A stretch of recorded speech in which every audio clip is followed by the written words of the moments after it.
Shalom Omong Inang, bertemu kembali di vlog Rumah Talk. Rumah adalah rumah dan talk artinya berbicara.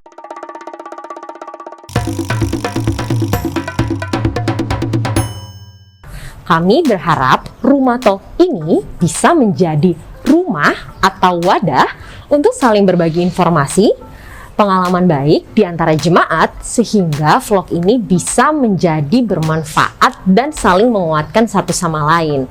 Nah, saya Rina, hari ini kita mau menemui seniman Batak yang juga pengusaha dari Jemaat Tebet. Kita mau langsung ke galerinya aja hari ini di Toba Dream. Yuk, langsung aja kita ke sana. Sebelum melakukan aktivitas, kita wajib melaksanakan protokol kesehatan, salah satunya dengan mencuci tangan pakai sabun. Yuk kita berangkat. Perjalanan ke Toba Dream dari Gereja HKBP Tebet kurang lebih 15 menit. Toba Dream beralamat di Jalan Dr. Saharjo nomor 90 Setiabudi.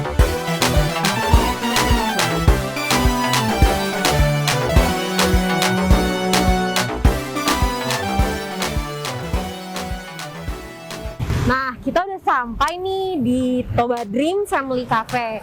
Yuk kita langsung masuk aja. Nah, sekarang kita udah sampai nih di Galeri Batik Tak, yaitu Batik Batak. Yuk kita langsung masuk aja.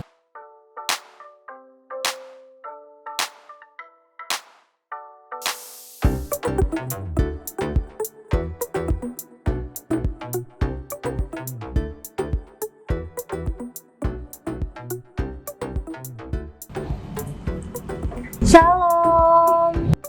Siang Inang, shalom. Shalom juga. Apa kabar Inang? Baik, sehat. Oke, Inang, ini kita semangat banget nih ngelihat batik tak, batik Batak by Inang Valentina. Nah, kita mau nanya-nanya ya Inang, karena ini cantik banget. Kita pengen tahu asal-usul dari batik tak. Boleh sekali, aku juga sangat senang kalau ada generasi muda yang suka dengan batik tak. Oke deh, kita tanya yuk.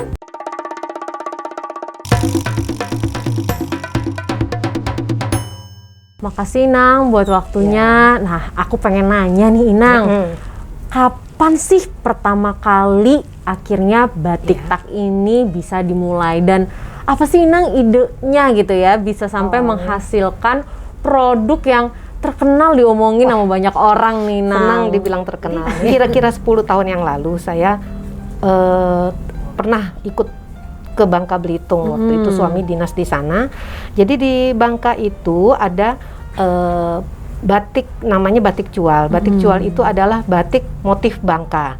Kemudian saya berpikir kalau kita pulang kampung itu di rumah-rumah Batak, di tugu-tugu Batak banyak sekali corak-corak Batak yang istilahnya gorga, bagus sekali tapi tidak terekspos. Kita hanya bisa lihat kalau kita pulang kampung. Jadi sayang sekali kalau ini kita tidak kita tampilkan di luar orang Batak begitu kan. Jadi kita butuh media untuk menampilkan corak-corak Batak itu. Nah, disitulah kemudian saya berpikir alangkah baiknya kalau corak-corak Batak ini kita tuangkan di batik seperti batik cual itu.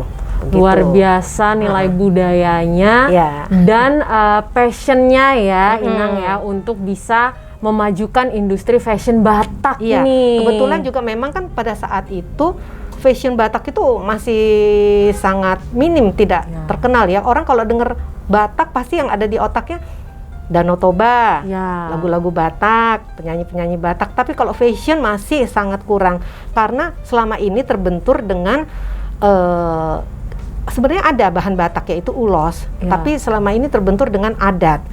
Ya katanya itu sakral, tidak boleh dijadikan baju. Jadi masih banyak lah pro kontra. Tapi kalau menurut saya pribadi ya, kalau ulos itu kalau kita dilipat, kita lihat aja itu memang hanya berupa tenunan oleh tangan manusia. Begitu. Itu tidak sakral. Dia sakral kalau kita sudah bawa ke ulaon, di adat. Ada si Panganon, ada Parburu, ada Paranak, di situ dia baru punya nilai sakral begitu. Oke. Jadi batik tak ini mau membuat kita tuh lebih dekat sama budaya kita ya, dengan baju yang kita pakai ke seharian. Jadi nggak cuman kita nggak cuman deket sama budaya kita pas kita memakai ulos, tapi kita juga bisa pakai nih di kehidupan kita sehari-hari, luar biasa. Makanya coraknya bukan hanya corak Gorga yang ada di rumah-rumah Batak, tapi corak ulos itu saya aplikasikan di batik.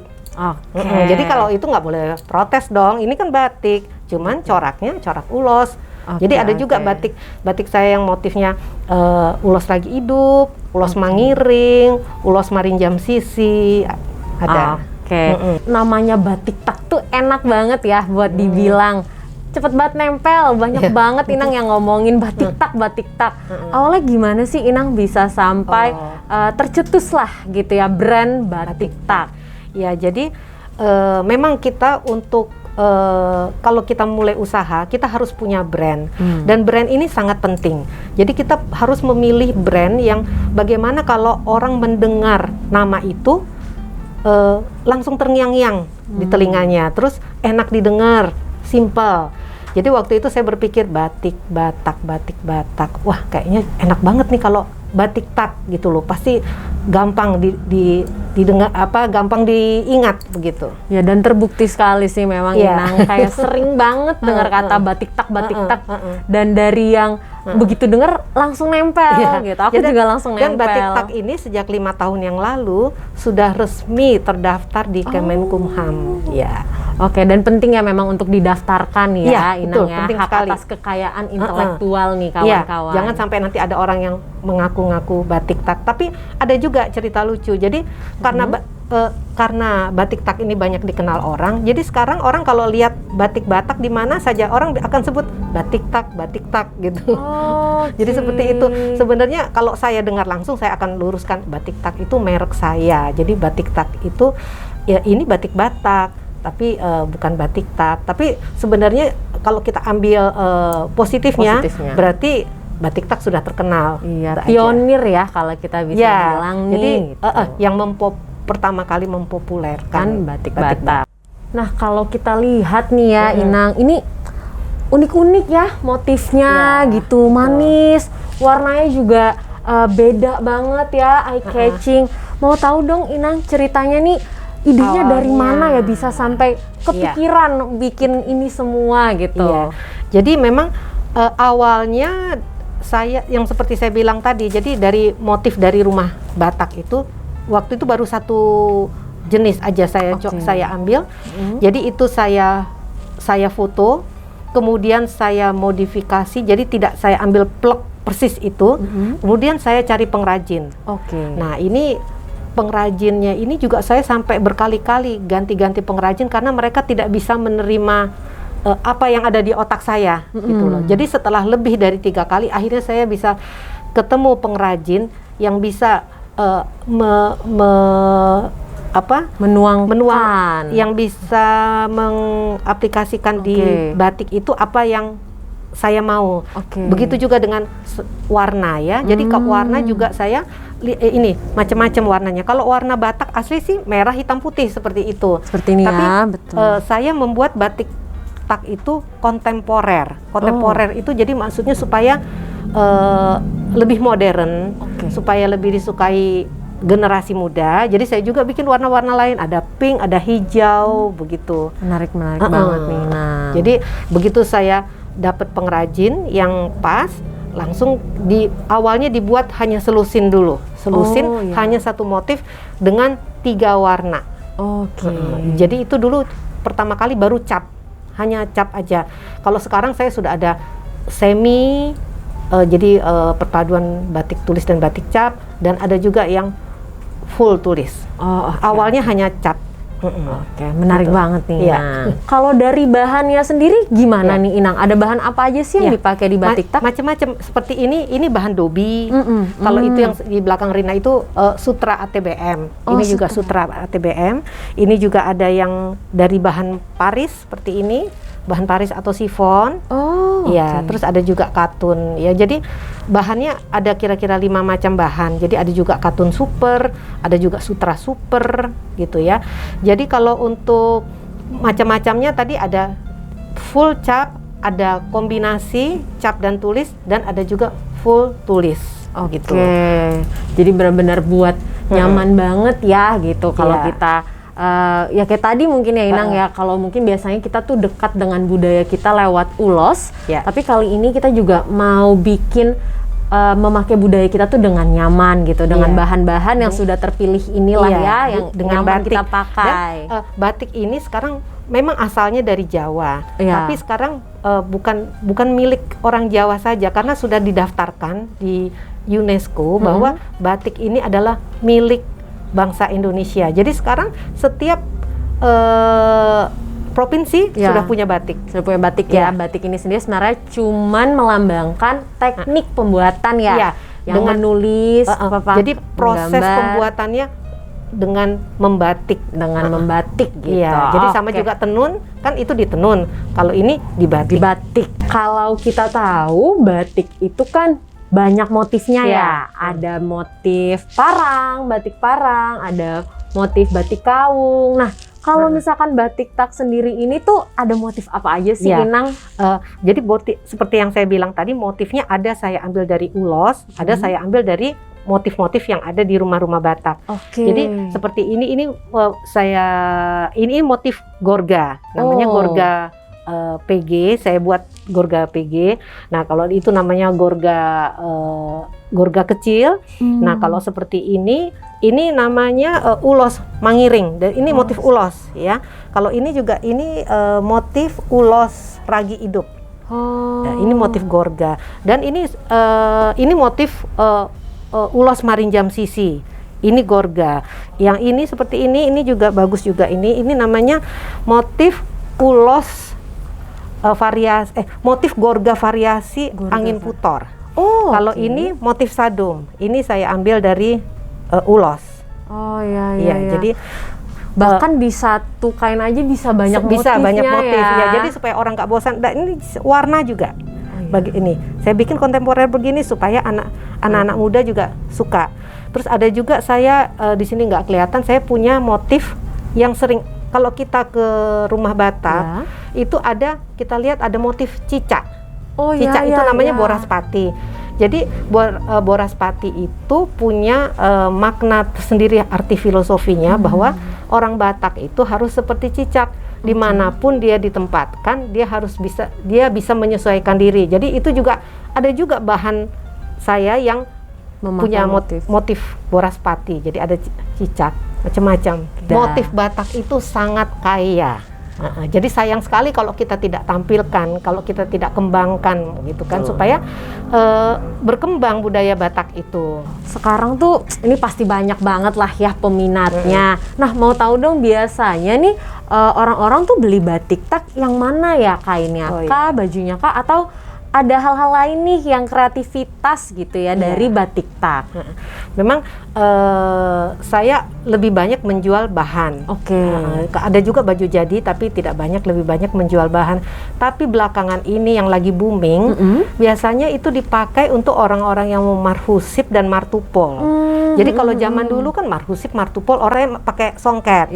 Nah, jadi sekarang ini supaya beda, jadi berjenjang, dari mulai marhusip, martupol itu pakai batik motif Batak, kemudian pada hari hanya baru mereka pakai songket Batak. Saya juga sarankan semua sekarang kalau sama customer saya, pakailah songket Batak, jangan pakai songket dari daerah lain gitu. Siapa lagi yang mengembangkan budaya Batak kalau bukan kita sendiri ya, gitu. Menarik nih karena dijual juga bahan dan ada baju jadinya ya. Ada. Kayaknya seru banget ya kalau misalkan hari Jumat tuh harinya batik, kita sebagai orang Batak pakai batik Batak. Setuju banget. Tak ya. Kita bisa coba nih, kita mulai praktekkan setiap hari Jumat gimana. Nah, sama nih mau kasih lihat juga bahwa gak cuman baju, gak cuman bahan yang tadi memang booming banget, tapi ini lucu-lucu ya Inang ya, sampai ini ada masker. Ini topinya. Topi. Nih kalau buat pergi-pergi kan ya. Jadi supaya lebih praktis kan zaman sekarang COVID begini, rambutnya dimasukkan, jadi kita tidak perlu keramas. Iya betul sih, betul ya seperti ini ya. Pakainya ya. Kemudian ini juga ada shawl, ya ini shawl senada. Terus ini ada strap, strap ulos. Strap ulos untuk gantungan tas. Tas ya yang biasa Iya. sekarang lagi hits gitu. Selempang dari ulos. Kemudian juga ini ada juga saya buat kalung. Oh, Gitu, manis nih ya ya. kalau baju kita lagi polos Iya. tapi pengen aksesoris Betul, juga betul bisa sekali. pakai. Jadi batik-batak ini fleksibel, sangat fleksibel untuk baju sehari-hari, untuk baju pesta, bagus sekali. Oke, yuk kita coba mulai praktekkan nih untuk membanggakan dan membawa budaya kita lewat batik tak. Aku udah beberapa kali lihat nih Inang ya, kalau misalkan batik tak ini udah dipakai nih sama pejabat-pejabat kita dan bahkan nampaknya udah sampai musisi internasional ya Inang ya, luar biasa banget. Ya puji Tuhan saya senang sekali juga dengan pejabat-pejabat di Indonesia ini ya, mereka tuh sangat sangat mendukung produk dalam negeri. Jadi memang kan sekarang kita sedang digembar-gemborkan harus bangga dengan buatan Indonesia. Jadi memang seperti Menteri Luhut Panjaitan, anggota DPR juga Putra Nababan, juga mantan Eporus, WTP Simarmata, dan juga ada Menteri Dalam Negeri Pak Tito, juga Ketua KPK, Firly, dan banyak lagi memang pejabat yang sudah pakai. Ya saya senang sekali karena mereka itu kan figur, ya figur yang disukai, figur yang biasanya kalau figur itu ditiru sama orang. Jadi kalau mereka pakai batik tak, harapan saya banyak orang-orang, terutama orang-orang Batak yang tergerak. Karena bukan hanya orang Batak ternyata yang pakai batik tak kan. Pak Tito itu Menteri Dalam Negeri orang Palembang, Ketua KPK juga orang Palembang. Dan mereka ternyata menyukai batik dari daerah lain. Dan kalau artis internasional itu yang sudah pakai Herman Delago. Herman Delago itu adalah artis Austria yang senang menyanyikan lagu-lagu batik. Ya begitu. Wah, ini luar biasa ya, karena sebenarnya dengan memakai batik tak aja kita juga mengedukasi nih orang-orang tentang budaya kita yang memang luar biasa indahnya ya Inang ya. Betul. Mantap sekali. Dan kita harus bangga dengan budaya kita sendiri. Bangga juga dengan buatan dalam negeri. Betul sekali, aku setuju banget. Pastinya kan semangat ini bakal terus kita lanjutkan ya Inang. Nah, apa sih sebenarnya harapan dari batik tak ini untuk kedepannya? Ya, yang jelas harapan saya ingin batik Batak ini sejajar dengan pendahulunya. Pendahulunya itu batik Jawa. Jadi bukan hanya disukai oleh orang Batak, tapi disukai oleh semua suku di Indonesia, dan lebih baik lagi kalau juga disukai oleh masyarakat internasional. Amin, amin. Dan satu lagi mimpi saya yang sampai saat ini masih saya doakan terus ialah saya ingin sekali melihat Jokowi dan Ibu Iriana pakai batik tak. Amin, gitu. semoga ya bisa tercapai secepatnya. Ini pesan untuk Bapak Presiden dan Ibu Presiden kita. Semoga didengar beliau. Ya, dan terlebih lagi nih ya teman-teman dan Inang, Amang, bahwa kalau untuk memajukan budaya Batak itu pastinya dimulainya dari kita. Jadi kita udah mulai harus nih coba untuk mendekatkan diri lebih lagi nih ke budaya kita di kehidupan kita sehari-hari. Betul. Dan bisa lewat batik tak juga. Ya nih Inang, ini kan batik tak terkenal banget nih. Aduh, mak cantik-cantik lagi. Aku mau coba dong Inang. Ada nggak sih kira-kira yang Ada cocok? dong, apalagi buat orang secantik Aduh. kamu, banyak yang cocok. Mau dong Kita lihat ya? coba? Oke.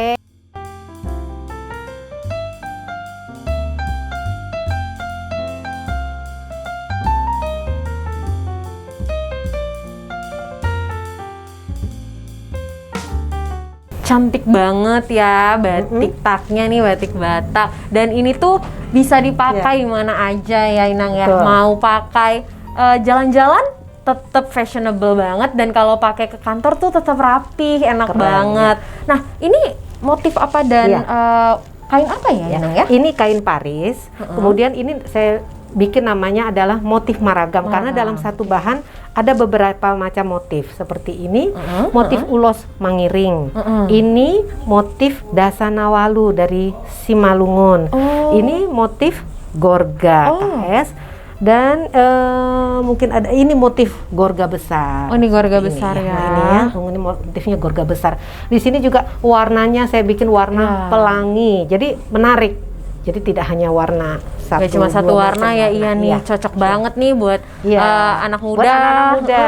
Bisa banget. Dan ini juga saya buat dengan Satu set maskernya. ya? Ada juga ini sekarang kan supaya lebih fashion, kita pakai topi juga, dan ini juga maksudnya anti keramas juga. Oh, jadi kalau COVID kita ya, supaya kalau pergi dari mana-mana kita betul, males keramas, ini nanti rambutnya bisa diikat, dimasukkan ke dalam. Sementara nih dari luar juga keren kan? fashionable tapi tetap aman nih gitu ya. Aman, terbebas dari COVID. Fashion dan sehat. Sehat nih, bagus banget ya. Iya. Seru banget nih Inang, kita ngobrol-ngobrolnya hari ini. Gak kerasa ini udah di penghujung dari acara Rumah Talk kita.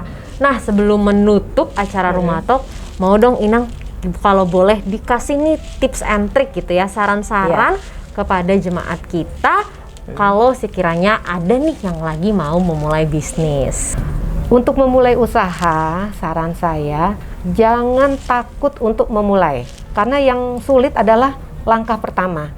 Kalau tidak ada langkah pertama, tidak ada langkah kedua, dan tidak ada langkah selanjutnya. Jadi kita harus berani melangkah. Dan begitu mulai juga akan banyak tantangan. Nggak ada pengusaha yang langsung mulus. Saya juga mengalami berapa kali kegagalan dalam memilih pengrajin. Iya. Jadi kalau jatuh, bangkit lagi. Jatuh, bangkit lagi. Itu memang harus butuh kemauan yang keras ya. Terus kemudian juga dalam menghadapi customer. Jadi customer bukan hanya raja, tapi kita anggap sebagai saudara. Jadi kalau dia sudah membeli produk kita atau kita sudah berkenalan, walaupun dia tidak membeli, mungkin dia hanya melihat-lihat, itu kita harus jaga hubungan baik kita dengan beliau ya. Terus kemudian satu lagi yang terakhir, kita kalau untuk memulai usaha, carilah usaha yang kira-kira punya ciri khas. Jadi yang belum dipunyai orang. Jadi misalnya ada yang senang memasak, membuat arem-arem, bikinlah mungkin arem-arem rasa andaliman atau rasa gota. Segar sekali nampaknya. Jadi yang belum, yang khas, yang belum ada. Belum ada ya. Dan dicari, bukan hanya sekali. diingat, dicari dan dibeli. Dan dibeli, itu dia betul Inang ya. Luar biasa nilai-nilai dan tips-tips yang udah diberikan nih Inang pada hari ini untuk Rumah Talk kita. Nah, kalau teman-teman Amang Inang pengen tahu lebih dalam lagi soal Batik Tak, bisa follow Instagramnya di Batik Tak by Valentina Siagian. Semuanya nyambung ya. Batik Tak by Valentina Siagian. Dan kalau mau langsung lihat-lihat galerinya ada di Toba Dream nih. Begitu masuk nanti langsung ada di kiri. Nah, terima kasih banyak Inang buat sama-sama. waktunya. Sampai jumpa para Rumah Talkers di episode selanjutnya. Bye-bye. Bye.